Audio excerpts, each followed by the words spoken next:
Welcome to the Tech Meme Ride Home for Tuesday, July 23rd, 2019. Today, Apple may buy Intel's floundering 5G chip division. New rumored iPhone models seem like modest bumps. The Attorney General dreams of an impossible encryption backdoor. A Facebook design flaw potentially exposed children to strangers. The NSA consolidates cybersecurity. Uber tests an all-in-one subscription plan. A suit against ATT over a cryptocurrency theft can proceed. And winking face, money bag, 100% you should use emoji at work. I'm Glenn Fleischman in for Brian McCullough, and here's what you missed in the world of tech today. Apple is reportedly in talks to purchase Intel's smartphone modem chip division, an expected move after Apple suddenly settled its ongoing dispute over royalties and patents with cellular chip-making pacemaker Qualcomm in April. The Intel deal could top $1 billion and cover acquiring staff, technology, and patents, according to sources who spoke to the Wall Street Journal. Intel had capitalized on the Apple-Qualcomm suit as the only company that could potentially provide the chips for new 5G networks that Apple would need to remain competitive. However, as soon as Apple and Qualcomm buried the hatchet, Intel announced it would exit the 5G smartphone modem business and figure out its mobile chip future. Apple inked a 6-year licensing agreement and a chip purchase deal with Qualcomm, so this Intel acquisition would be part of the long game that Apple has played so well. The Journal says Intel is losing about $1 billion a year on its smartphone division. It would continue to work on 5G connectivity for other categories of devices like laptops. Analysts suggested Apple's settlement with Qualcomm was intended to force a deal. Anshel Sag, consumer and chip tech analyst at More Insights and Strategy, tweeted, as predicted by me what feels like eons ago, I always thought that Apple was going to use their only customer leverage position to buy up Intel's modem business. 5G networks can use a wider variety of frequencies than 3G and 4G networks, requiring complicated new chip designs and networks. The potential is for much higher rates of speed and better support for massive numbers of devices. If your phone currently says 5G on it, don't believe it. That's marketing hype and nonsense. Carriers did the same thing with 4G. Apple used to rely on other companies for a lot, but when Steve Jobs turned around the company starting in the late 1990s, one of his key strategies was ensuring that Apple would be increasingly less dependent on other companies' decisions about their own roadmaps and product plans in the future. That was reflected in moves both large and small. On the small side, the company developed the consumer-oriented iWork suite of business apps, including Pages and Numbers.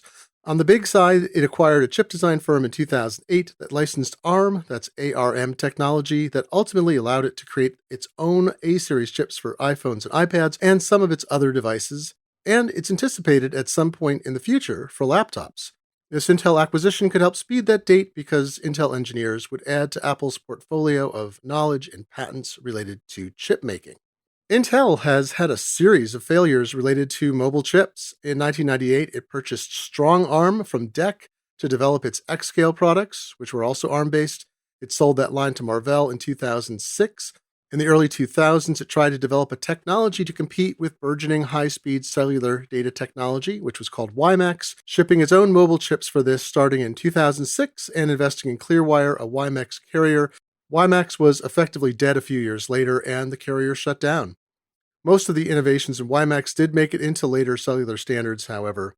Intel also created and shut down a CPU designed for mobile phones that gained no traction. The cellular chip division Intel could sell to Apple arose out of a 2011 acquisition of Infineon Technologies' modem business. Intel paid $1.4 billion for that. Sensing a trend? Speaking of Apple, the site 9to5Mac says Apple will release 3 new iPhone 11 models this fall. The site has a decent track record in breaking hardware news. These models would replace current iPhone XS, XS Max, and XR units. What's interesting about the phones is that they don't seem particularly interesting compared to previous models. Apple has always employed a sort of tick-tock model of releases with the iPhone. It has a tick year in which it makes radical hardware changes, sometimes paired with big updates to the operating system, and then one or more talk years in which the underlying specs improve, such as the camera system, chip performance, or other factors.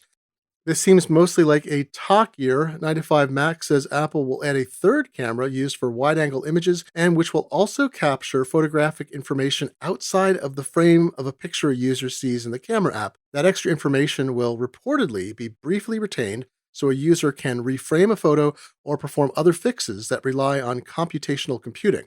The three models 9to5Mac says are coming use a Lightning port, not USB-C, as was speculated might be about to come, and have the same screen resolutions as the models they replace. The site says the Taptic engine that provides force feedback will be improved in some unknown fashion. Separately, rumors have surfaced from Apple's supply chain that a 16-inch MacBook Pro might be coming in October with a 3072 by 1920 pixel LCD, along with some other laptop updates. U.S. Attorney General William Barr banged a familiar drum this morning, claiming that law enforcement needed backdoors into encryption protocols that protect user communications. At a security conference this morning, Barr said that the increased use of encryption puts American security at risk and that tech companies need to give law enforcement the ability to decrypt data. He said, "There have been enough dogmatic pronouncements that lawful access simply cannot be done. It can be, and it must be.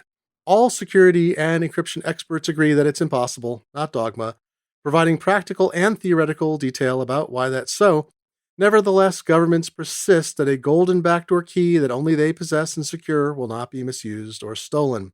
And Barr and others in ostensibly democratically operated countries that nonetheless permit extralegal and extrajudicial secret processes never address how backdoor access to encrypted communications would be used in undemocratic and totalitarian regimes under the dress of legal process in those countries.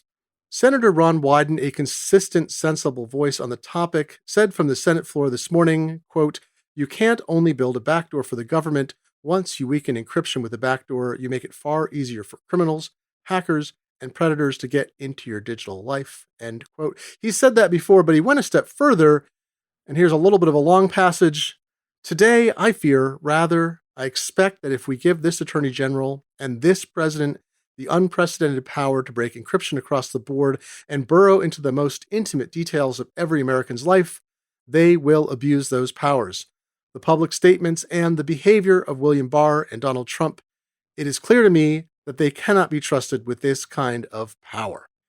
Tech companies and user privacy aren't always aligned, but on the matter of governments having access to encrypted communications, it nearly always is. Apple and others have a united or fairly united front. Facebook, which owns WhatsApp, has consistently opposed proposals of the kind that Barr wants. A year ago, it said in a statement, "Cybersecurity experts have repeatedly proven that it's impossible to create any backdoor that couldn't be discovered and exploited by bad actors. It's why weakening any part of encryption weakens the whole security ecosystem." On the topic of privacy, security, and Facebook, The Verge reports that the company's Messenger Kids app, which is supposed to only let kids talk to a whitelisted group of people, had a flaw that let children participate in group chats that included unvetted strangers. The site says Facebook has been closing down these group chats and alerting users, but Facebook hadn't made a public announcement until The Verge asked for confirmation, which Facebook provided. The bug didn't allow arbitrary people to initiate group chats, but rather someone that a kid was authorized to speak with could initiate a group chat that included other people with whom that kid was not authorized to speak. The Verge says this resulted in thousands of group chats with unauthorized users. Whether the bug was present in December 2017 when the software was released or later isn't known. Facebook told The Verge, "We recently notified some parents of Messenger Kids account users about a technical error that we detected affecting a small number of group chats." Tech journalism legend Walt Mossberg tweeted, "Here's Facebook's latest failure to protect privacy and security and to keep its promises, this time involving children. Note that they didn't announce it publicly until confronted by the press. Why should anyone trust this company on anything?" Strong words. On a different government security front, the National Security Agency, or NSA, will create a cybersecurity directorate launching in October.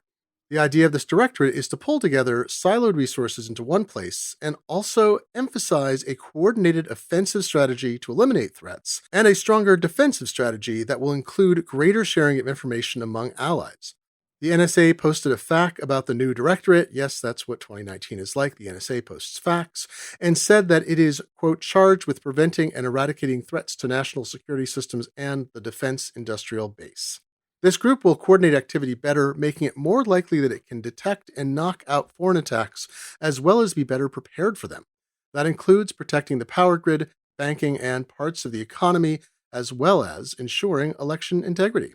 Ann Neuberger will be in charge. She was responsible for the NSA's efforts around the 2018 midterm elections to deter interference from Russia. This is a welcome bit of news given how the Trump administration has played lip service or denied the potential or actuality of Russian attempts to use electronic warfare to attack voting systems, but more generally in making sure that departmental fiefdoms don't prevent effective information sharing. Uber is testing an all-in-one subscription service that would combine all its current businesses into a $25 per month fee that would provide a variety of discounts across its car service, scooter and bike rentals, and Uber Eats food delivery. TechCrunch reports Uber is testing the subscription pass in San Francisco and Chicago in a few different versions. Subscribers would receive free delivery on Uber Eats orders, free or discounted scooter and bike rides, and discounts or fixed price guarantees on Uber car trips. This expands on Ride Pass, an option launched last October that reduces per trip costs with the payment of a monthly fee. Uber is wildly unprofitable, and its stock is currently hovering just above its IPO price of a few months ago. Nonetheless, its market cap is nearly $74 billion as I record this. Uber has a competitive struggle for passengers, so it can't just raise prices arbitrarily. While it would like to pay drivers as little as possible, it's clearly hit that limit too, and New York may be part of a trend with its requirement passed earlier this year to pay out a minimum hourly rate regardless of rides. The company needs to find a path to profit as it burns money and recurring subscription revenue that would provide a soft lock-in for customers who value it, could be part of a greater alliance of businesses that it operates or partners with. The next story requires a little bit of explanation, otherwise it sounds like tech jargon soup. A judge ruled that a case against AT&T involving cryptocurrency and SIM swapping can go forward. Michael Turpin sued AT&T last year for $224 million because he alleges that the telecom firm's employees didn't stop hackers from gaining access to his phone number. He says he lost $24 million in cryptocurrency as a result and wants $200 million in punitive damages. Turpin, however, has already won a judgment in May 2019 for $76 million against the person alleged to have committed the actual theft. That person is facing a number of criminal charges. If the judge's decision stands and Turpin wins his case, it could prompt similar lawsuits from others who have faced losses in cryptocurrency and in other ways because of AT&T's alleged failure to protect accounts. The hijacking works like this. Many online accounts are protected by two-factor authentication, in which you first log into an app or website with a standard username and password, and then receive or generate a token that is further verification. Depending on the site or service, the token can be generated by an authentication app, by a hardware dongle, using a proprietary method that requires previously registering apps or devices, or by a text message. It's that last method that's problematic because text messages are sent to phone numbers, and it's relatively easy in hacking terms to hijack a phone number by using social engineering, i.e., talking someone into something, or telecom account hacking to get the number transferred from one SIM to another. A SIM is the subscriber identity module used on most phone networks worldwide, including AT&T and T-Mobile in the US. Sprint and Verizon use a different system but can still transfer phone numbers among devices via its centralized network. Turpin claims that an account hijacker was able to get an AT&T store employee to do a SIM swap even without providing necessary personal and password information. In fact, he claims it was done twice. Cryptocurrency can be stored on disconnected offline drives as so-called cold storage, where the underlying data can't be stolen. But many people, especially sophisticated traders who are actively engaged with moving cryptocurrency back and forth, keep currency in online wallets. That's led to massive heists when Bitcoin and other exchanges are cracked, but it can also be an issue when individual accounts are hijacked. Over $1.5 billion in cryptocurrency, ostensibly the price at exchanges at the time at which it was stolen, has been lost across the history of the technology through the end of 2018, according to CoinDesk. That's a lot of ones and zeros. Finally, smiley face, thumbs up, taco, taco, taco, crying cat face. Using emojis at work isn't unprofessional, nor is it a distraction. Chris Mim summarizes research and company culture at the Wall Street Journal, showing that using emojis well is an aid to better working relationships and better understandings.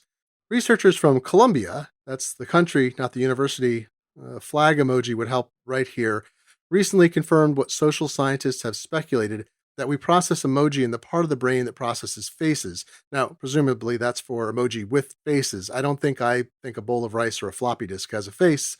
However, every company has its own dialect of emojis. Mims paraphrases Ella Glickson, a researcher at Carnegie Mellon University, who says in sum, if you don't know the local emoji parlance, attempting to use one can make you seem unserious and damage your subsequent ability to collaborate with others.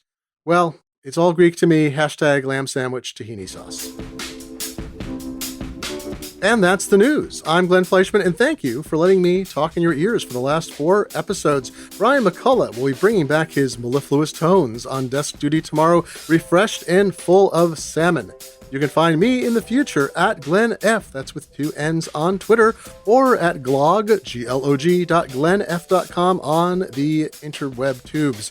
Thank you to the editors at TechMeme who tweet out every headline they post every hour of the day at TechMeme. It's a great way to keep current. Thanks again for giving me your attention, and have a great evening.